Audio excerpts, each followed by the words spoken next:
IBN 7 हौसला है।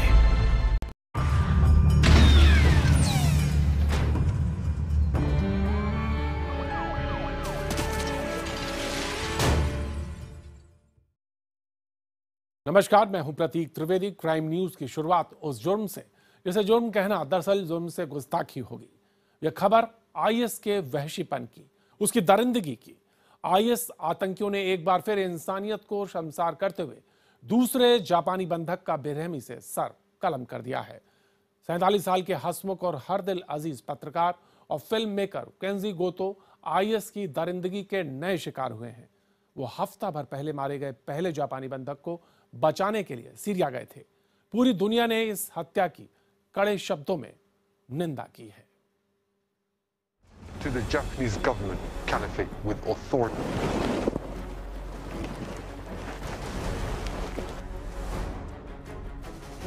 IS यानी वहशियत, बर्बरता, अमानवीयता का दूसरा नाम। आईएस यानी इंसान के भेष में शैतान। आईएस यानी धर्म के नाम पर अधर्म। आईएस यानी मासूमों का कत्ल करने वाले। फिर सामने आया है उसी बर्बर वहशी आईएस का एक और निर्मम वीडियो।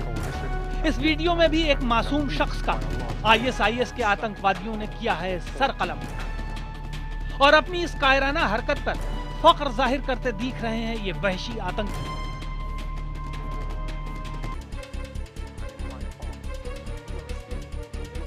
गौर से देखिए इस वीडियो को। यह वीडियो शनिवार रात आईएस की ओर से जारी किया गया है। घुटने के बल बैठे इस जापानी शख्स का नाम है केंजी गोतो। केंजी गोतो पेशे से पत्रकार और फिल्म मेकर थे। जापान सरकार की आईएस के आतंकियों से बातचीत नाकाम होने के बाद आतंकियों ने केंजी गोते का सिर कलम कर दिया।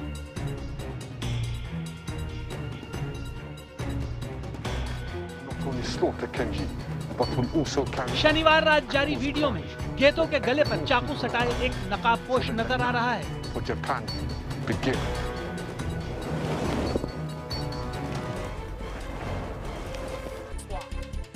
वीडियो में आगे की फुटेज में सरविहीन एक शव दिखाया गया है।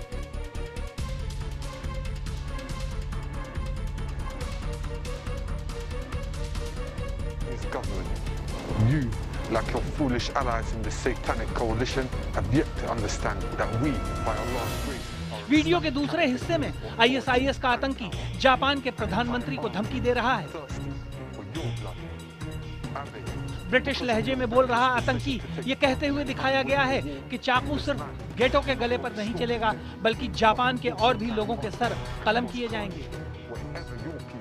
जापान ने इस निर्मम हत्या की सख्त लफ्जों में निंदा की है और आतंक के खिलाफ जंग में पूरा साथ देने की बात कही है। 手つき余りないテロ行為に強い怒りを覚えます。 मेरे मन में बर्बर और अमानवीय कृत्य पर शोक और गुस्सा है। मैं उन आतंकियों को कभी माफ नहीं करूंगा। उन्हें अपनी इस हरकत की कीमत चुकानी होगी। 償わさせるために国際社会と連携してまいります。 वहीं गोतो की हत्या से पूरे जापान में शोक की लहर है। उनकी हत्या से वो पिता भी दुखी हैं जिनके बेटे को बचाने गोतो सीरिया गए थे और आईएस के कब्जे में आ गए। पहले जापानी बंधक हारुना युकावा की हफ्ते भर पहले ही आईएस ने हत्या की थी। युकावा के पिता गोतो की मौत से बेहद दुखी हैं और कहा है कि वो गोतो की बहादुरी के कायल हैं जिन्होंने दूसरे की जान बचाने के लिए अपनी जान दे दी।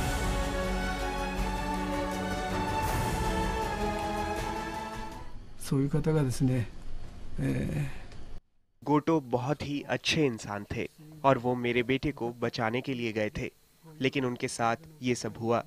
मेरे पास शब्द नहीं है, ये दर्दनाक है।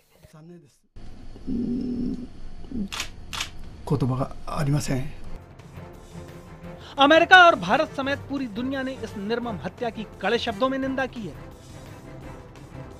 This will be a terrible shock for the people of Japan, an unspeakable horror for the family, and this just demonstrates how important it is that all countries do what they reasonably can to disrupt and degrade this death cult which has ushered in a new dark age over parts of the Middle East. Go to पिछले साल अक्टूबर में Syria से अगवा किए गए थे। दरअसल वो जापानी नागरिक हारुना युकावा को रिहा कराने की कोशिश में सीरिया गए थे। युकावा की पिछले ही हफ्ते आईएसआईएस ने हत्या की थी। आईएसआईएस आतंकियों ने दोनों के बदले जापानी सरकार से $200 मिलियन की मांग की थी। जापान जॉर्डन के साथ मिलकर इराकी ट्राइबल लीडर के जरिए आईएसआईएस से उन्हें छुड़ाने के लिए अप्रत्यक्ष रूप से बात कर रहा था, लेकिन बातचीत सफल नहीं हुई और आखिरकार आईएसआईएस ने दोनों जापानी नागरिकों की हत्या कर दी। Bureau report, IBN 7।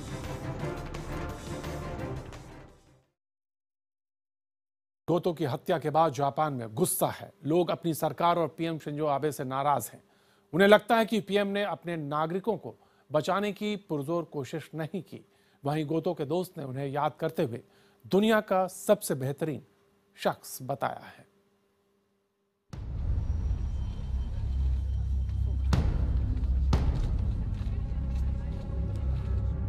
पत्रकार और फिल्म मेकर गोतो की आईएसआईएस के हाथों निर्मम हत्या से जापान स्तब्ध है। रविवार की सुबह गोतो की हत्या की खबर आते ही जापान में शोक की लहर दौड़ गई।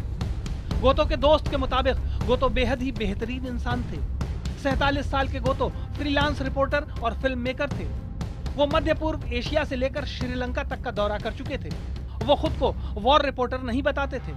दोस्तों के मुताबिक गोतो खुद को जंग के हालात में फंसी इंसानी जिंदगियों की आवाज बताते थे। Kenji was one of the world's remarkable men. He was kind, soft-spoken, a gentleman with a wonderful sense of humor who cared about the people he reported on. He was never embedded with any army. He always was giving the voice of those who didn't have a voice in places most people wouldn't want to live in or even go to. देखिए इस poster को। इस poster पर लिखा है Don't let ABE also kill me। जापानी बंधक Kenji go to का सिर कलम करने वाले वीडियो के जारी होने के बाद जापान में गुस्से की लहर है। लोगों में जापानी पीएम शिंजो आबे को लेकर भी खासा गुस्सा है। लोग इस बात से भी नाराज हैं कि जापानी सरकार ने अपने नागरिकों को बचाने के लिए पूरी कोशिश नहीं की और उन्हें मरने के लिए आईएसआईएस के हाथों में छोड़ दिया। नाराज लोगों ने टोक्यो में प्रधानमंत्री दफ्तर के बाहर विरोध प्रदर्शन किया। मुझे लगता है कि गोटो और युकावा की सरकार ने अहमियत नहीं समझी।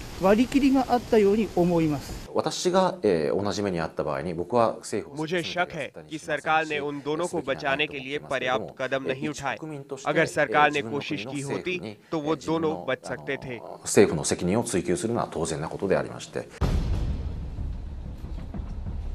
गोतो का परिवार सदमे में है।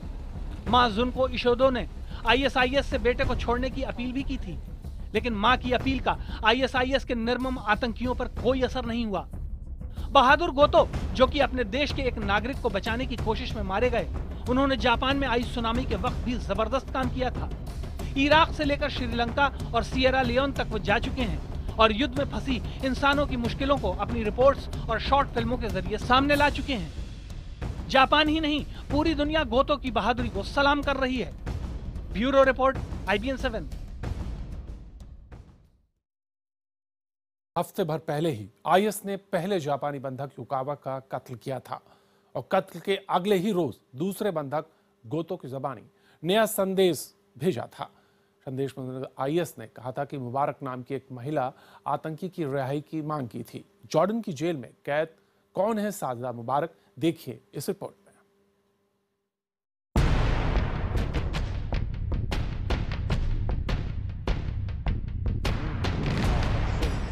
आईएसआईएस का ये वीडियो हफ्ते भर पुराना है। जापानी पत्रकार की निर्मम हत्या के ठीक हफ्ते भर पहले आईएसआईएस ने एक और जापानी बंधक का सिर कलम किया था। गौर से देखिए इस वीडियो को। नारंगी जंपसूट में दो जापानी बंधक दिख रहे हैं और आतंकी उनकी रिहाई के बदले $200 मिलियन की मांग कर रहे हैं। जापान की सरकार ने फिरौती की रकम देने से इनकार कर दिया। नतीजा, आईएसआईएस के आतंकियों ने एक बंधक युकावा का सर कलम कर दिया। इसी जापानी युकावा को छुड़ाने के लिए जापानी पत्रकार और फिल्म मेकर केंजी गोटो जापान गए थे।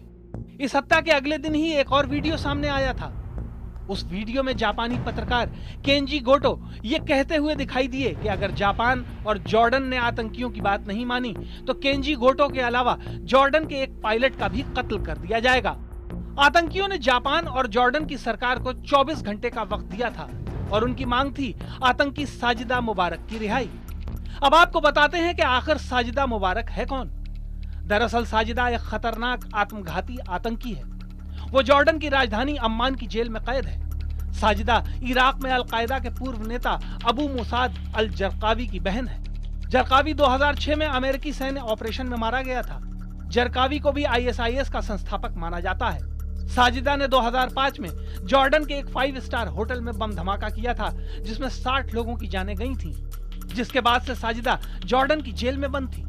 आईएसआईएस की धमकी के बाद जापान के विदेश मंत्री ने जॉर्डन की सरकार से बातचीत की और जापानी बंधक की रिहाई का रास्ता खोजा जाने लगा, लेकिन रास्ता नहीं निकला और आखिरकार आईएसआईएस ने दोनों ही जापानी नागरिकों की हत्या कर दी। Bureau report, IBN 7।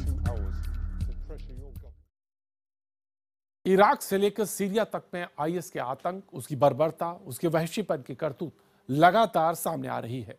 यजीदियों से लेकर विदेशी पत्रकारों तक की निर्मम हत्या वो लगातार कर रहे हैं, न बच्चों पर और न ही औरतों पर रहम, लेकिन इंसानों के बाद अब तो उन्होंने इल्म पर भी हमला बोल दिया है।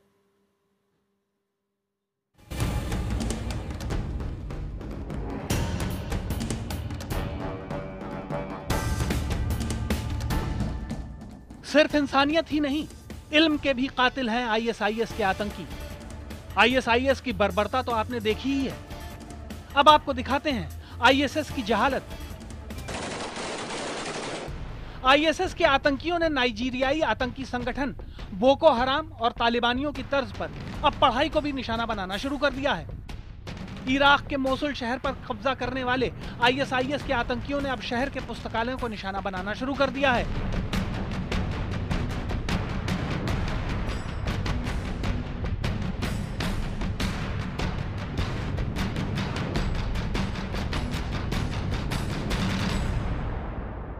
खबरों के मुताबिक इस महीने की शुरुआत में ही इन लड़ाकों ने शहर के केंद्रीय पुस्तकालय से 2000 पुस्तकों को हटा दिया था। उन्होंने लाइब्रेरी में सिर्फ इस्लामी ग्रंथों को ही छोड़ा था, जबकि दर्शन, संस्कृति, विज्ञान और अन्य विषयों की किताबों को वे साथ ले गए थे। इस्लामी लड़ाके जाते हुए स्थानीय लोगों से कह गए कि इन किताबों से धर्मनिरपेक्षता को बढ़ावा मिलता है, इसलिए अब इन्हें जला दिया जाएगा। और अब खबर आई है कि आईएसआईएस के आतंकियों ने किताबों को जलाना शुरू कर दिया है।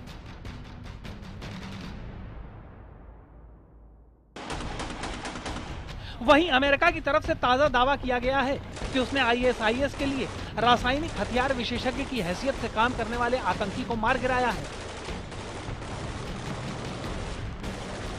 इसका नाम अबू मलिक बताया जा रहा है।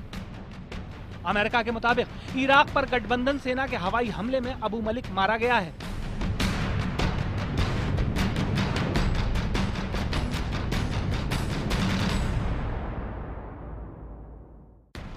अमेरिका का दावा है कि अबू मलिक के मारे जाने से आईएसआईएस के रासायनिक हथियार विकसित करने की क्षमता को काफी नुकसान पहुंचा है। माना जाता है कि अबू मलिक सद्दाम हुसैन के वक्त से रासायनिक हथियारों को बनाने का काम करता रहा है। Bureau report, IBN 7।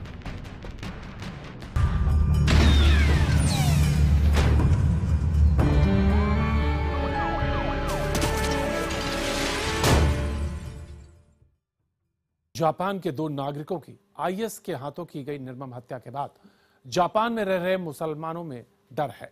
उन्हें डर है कि कहीं इन हत्याओं का असर उन पर ना पड़े, लोगों के उनके प्रति सोच और नजरिया बदल ना जाए। हालांकि बहुत से लोगों का मानना है कि जापान के लोग समझदार हैं और वो धर्म के नाम पर हो रहे इस अधर्म को समझते हैं।